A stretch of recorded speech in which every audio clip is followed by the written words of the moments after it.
Okay, guys, Valentine's Day is Saturday. You're now warned, so get to work. I'm Charlie Sykes. Sunday Insight starts right now.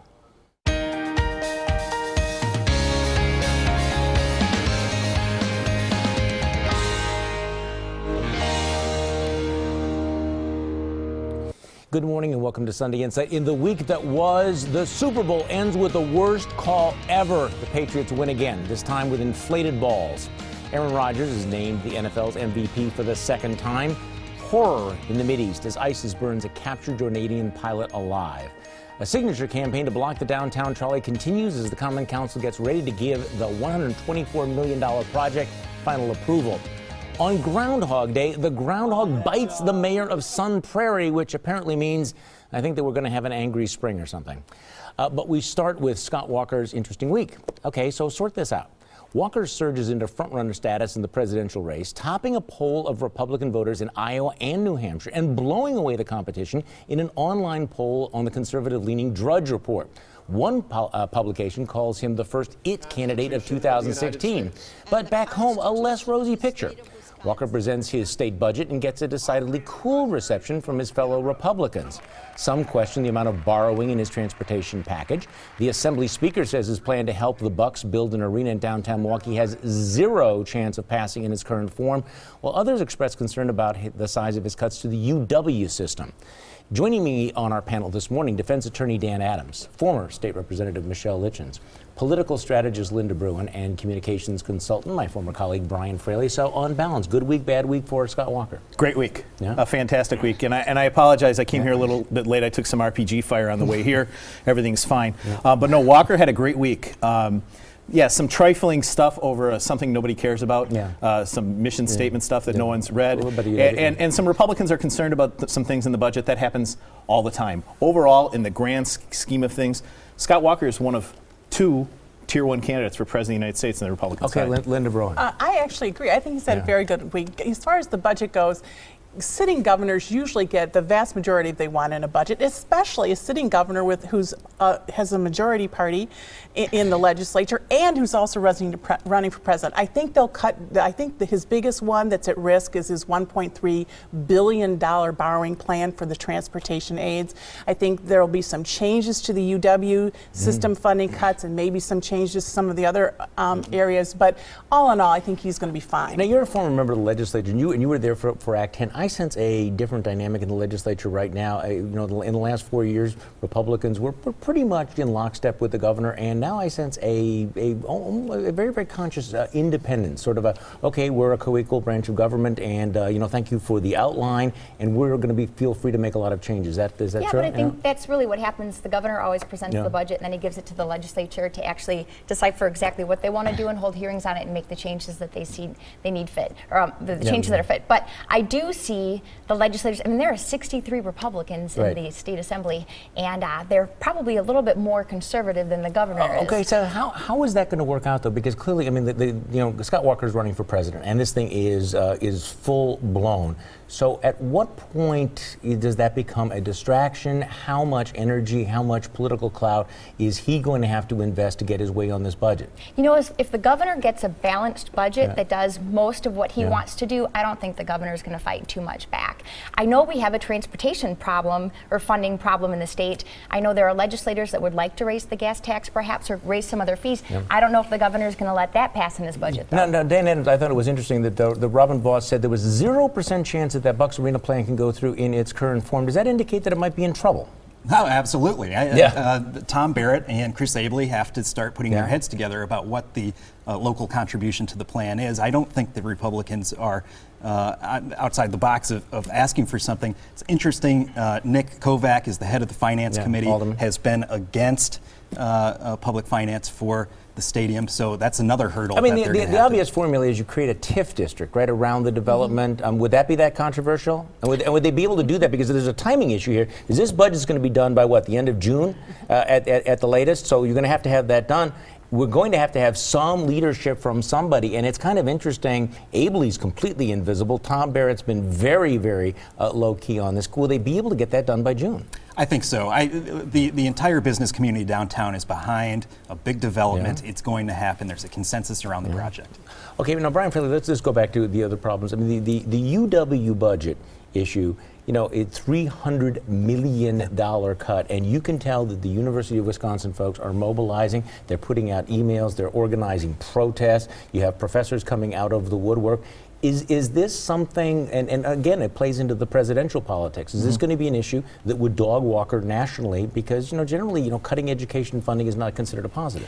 Well, first of all, as a UW grad, anyone who's gone there can tell you that it's a behemoth, right? It's a giant organization. And this isn't just Madison, this is the whole system.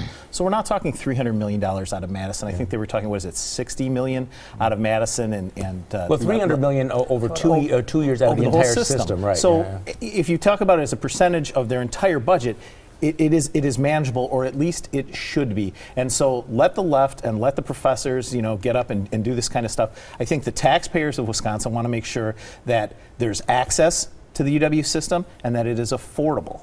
That's what they care about more than whether departments have to make some cuts here or there. And I'll also add that there's value. Maybe it's about time we start looking at our four-year educations in Wisconsin and say, do we really need to require all of the women's studies, sensitivity classes, and, you know, renewable energy classes in order to graduate? Because it's taking 5 and 6 years for these kids to graduate with a degree. I know it's not the conventional wisdom, but I also think that Walker actually has a winning issue by suggesting that professors actually spend time in the classroom with the people paying tuition. What has your glass half full this week? What has your glass half empty? Let's go around the table. We'll start with you, Dan Adams. Charlie, my glass is half full because Scott Walker's budget preserves state shared revenue. That's the money collected statewide, which is sent back to cities to pay for services and keep property taxes down. My glass is half empty because Walker is showing himself to be a borrower and spender in the George W. Bush tradition. His proposal to indenture future taxpayers by increasing debt for highways is fiscally irresponsible. Says Dan Adams, the Barack Obama fan. My glass is half full because last week MSNBC had its lowest ratings since 2005. Only 55,000 people watched it last Tuesday. It's half empty because they will likely go further to the left because that's all MSNBC knows how to do. Linda Bruin. Well, my glass is half empty because of the horrific ISIS video released last week, which showed the brutal killing of a Jordanian pilot. But my glass is half full because ISIS had hoped this killing would turn the Jordanian people against their king and weaken his support for the U.S.-led coalition. But their plan backfired, and now there's more support than ever for King Abdullah, and even stronger ties between Jordan and the coalition. Brian Fraley. My glass is half full because the Seahawks lost the Super Bowl in spectacular fashion. It's half empty because the Patriots won. Yeah, my glass is half full because vaccines have succeeded in almost eliminating diseases like measles, whooping cough, and polio. It's half empty because too many people have been misled by bogus junk science and are refusing to have their kids vaccinated, and those diseases are making a comeback. Next on Sunday Insight, McAdams versus Marquette University, the fight over academic freedom.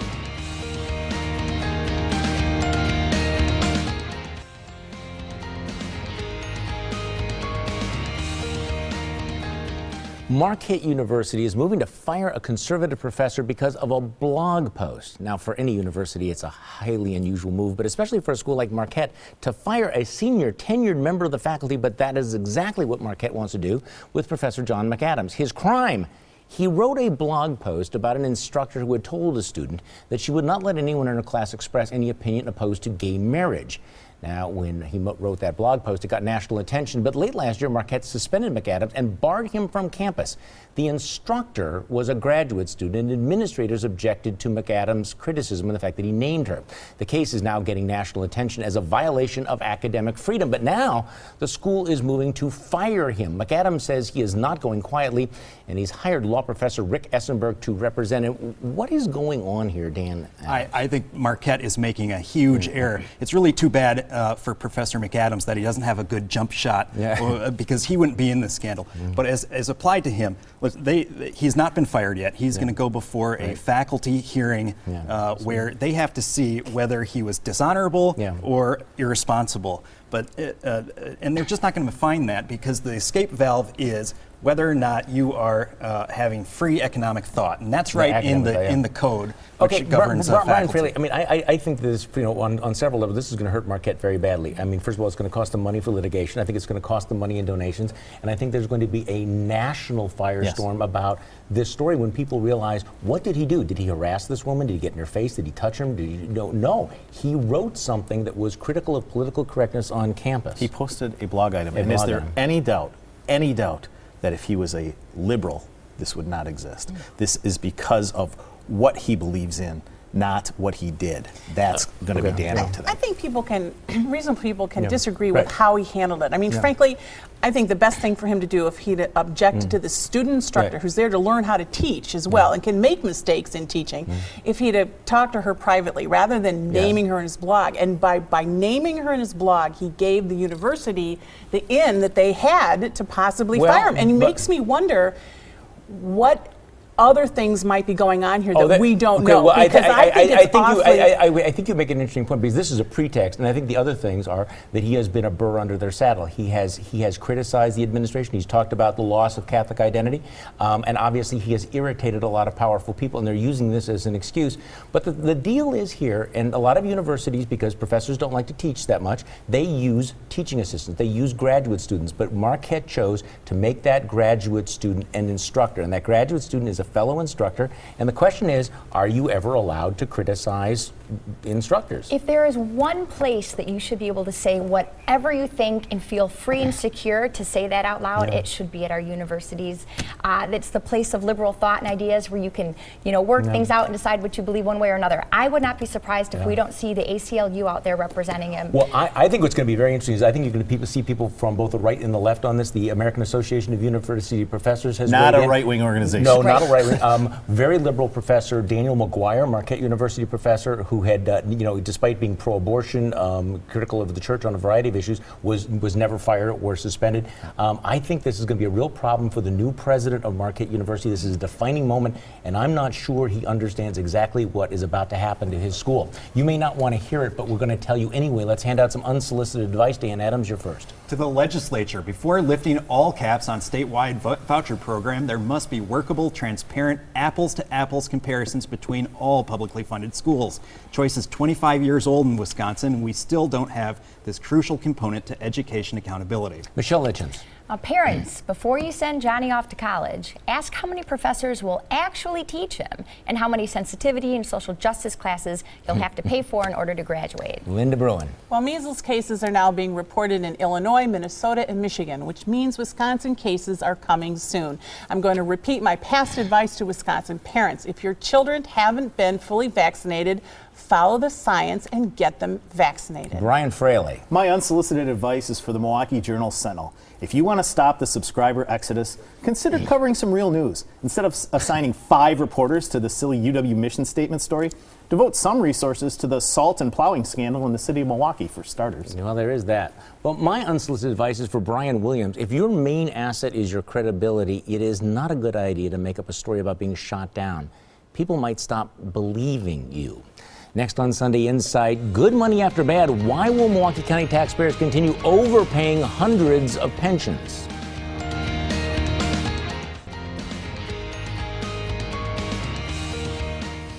Another year, another massive pension giveaway by the Milwaukee County Board. Remind me if you've heard this story before. Last week, supervisors voted 14-2 to continue making $36 million in payments that had been made improperly and illegally. As the Journal-Sentinel reported, the payments were made or will be made under an unusually lucrative program that ran afoul of county laws and federal tax rules. County Executive Chris Abley had wanted to stop making future improper payments, but supervisors decided instead to retroactively change ordinances, a move that could cost the county an additional $10 million. Lynn, you used to feed at this trough. Deja vu all over again? Yeah, it is deja vu all over again. This issue was actually settled back in 2007 when the county board and county executive, who was Scott Walker at the time, agreed together to end this program, which was never part of the original pension scandal, but some of the folks took advantage of this piece. And what happened here is back in 2007, the attorneys were very clear, the fiscal officers were very clear, that if we attempted to do this, we would never win against a court case, that this is a bogus story, we could never get that money. We were told that very clear, which is why Scott Walker never attempted to recoup those payments, and the board never did either. Why didn't they go along with Chris Abley's idea? Because, I mean, first of all, I mean, is it the argument in county government that once somebody has gotten their hands on some ill-gotten boodle that you can never get it back? back from them again? Is that the deal? I guess you could make the argument, let's not go after the money we've already paid out, because that would be too hard. You're going after people for money that they've received and spent. But the $10 million going forward, that makes no sense. Here's an idea. Let's spend $500,000 in court costs and see how far we get. Okay, Dan Adams. Well, I agree with Brian. This is a scandal. We seem to have these pension scandals over and over and over again. And the reason is because the politicians voting for the plans are also subject to receiving the benefits that they're voting on. I mean, I think we should just do away with politicians receiving defined benefit pensions in Wisconsin, period. I could not agree with you more. You know what's kind of nice, though? They're kind of proving to the voters that the voters did the right thing by ending their full-time pay a few months ago. And I think this is the final time they're sticking it to them. You know, this is so unfair. Lynn, are they go changing the law? after the county board when they deserve it, which frankly 95% of the time they do.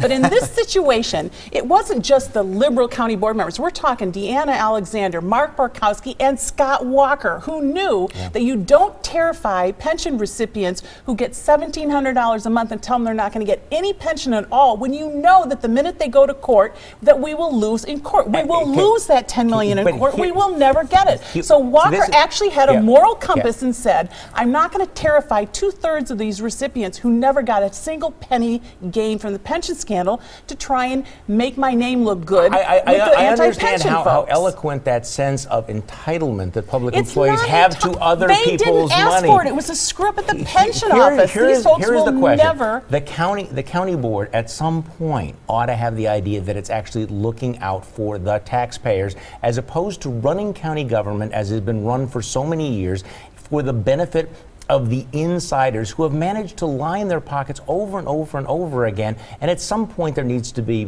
some transparency. There needs to be some sense that, you know, $10 million of taxpayer money ought to go to people who are legally entitled to do it. And we've been through this scandal before. I agree with you, Charlie. This just isn't that example. There is no way, once that mistake was made, there is no way you can get that money back. And that's what Walker realized. $10.3 million could be saved by making the attorneys are very clear reform. that we will lose that in court. Yeah, well, you know what? Attorneys are sometimes wrong. And I mean, I'm willing to blame this on lawyers. I am willing to blame this on lawyers anytime. This is one, and I agree with Brian Fraley on this one. Just on principle, they should have tested it. You should have at least said, all right, we understand that there might be a little bit of risk here, but we, for the first time in our lives, are going to stand up for the taxpayers, not the insiders. So what is it you don't get this week? Let's go around the table. Dan Adams, you're first. Why our friends in the city of Madison would ever consider re-electing the socialist relic Paul Soglin to another term as their mayor. Good grief, hang it up. Luckily, Scott Resnick, a successful tech entrepreneur, may be elected instead. Michelle Etchins. Charlie, what I don't get is how Barack Obama could compare all Christian crusaders to the barbarity of ISIS at a prayer breakfast last week. Linda Bruin. Well, I don't get Florida Representative Alcee Hastings' recent congressional rantings. First, he called Texas a crazy state with crazy laws. Then he said he probably wouldn't live in Florida after he retires because he doesn't like Florida. It's one thing to insult another state, but to insult your own state when you plan to run for your election, that's suicide. Brian Fraley. Charlie, what I don't get is why it took so long for Brian Williams to feel some heat, and while Hillary Clinton is still getting a pass for her war zone misremembering. Oh yeah, there's that. Well, here's what I don't get. This week, ISIS burned a Jordanian pilot alive. The UN said that Islamic terrorists are raping, beheading, and enslaving children, and the president decided that this was a good time to lecture us on the terrible crimes committed by Christians 1,000 years ago.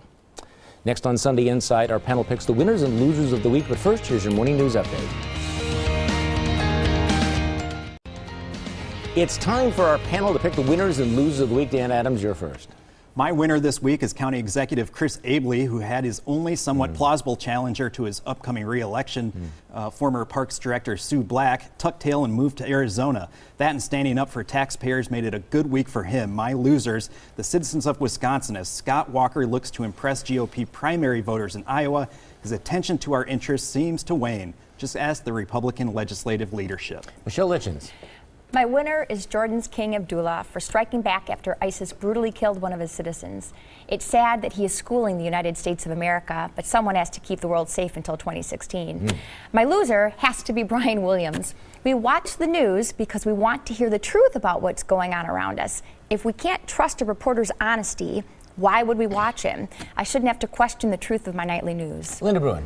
Well, my winners are the Greenfield firefighters who treated an elderly man for chest pain from shoveling snow and then shoveled out his driveway. Called Shoveling It Forward, the firefighters' kindness has gotten the national attention it deserves. My loser is ISIS. A new United Nations report found that they are enslaving, raping, beheading, crucifying, and burying people alive. ISIS even uses children who are mentally challenged as suicide bombers.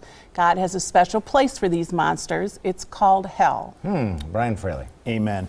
My winners this week are the good folks at the Family Enrichment Center of Ozaki, who are holding their annual gala at the end of this month in Grafton. The FEC is a true asset to the area. My loser is President Barack Obama, who used the occasion of the National Prayer Breakfast to downplay the motivations of radical Islamic terrorists and chastise Christians for the Crusades. Hapless, clueless, and dangerous.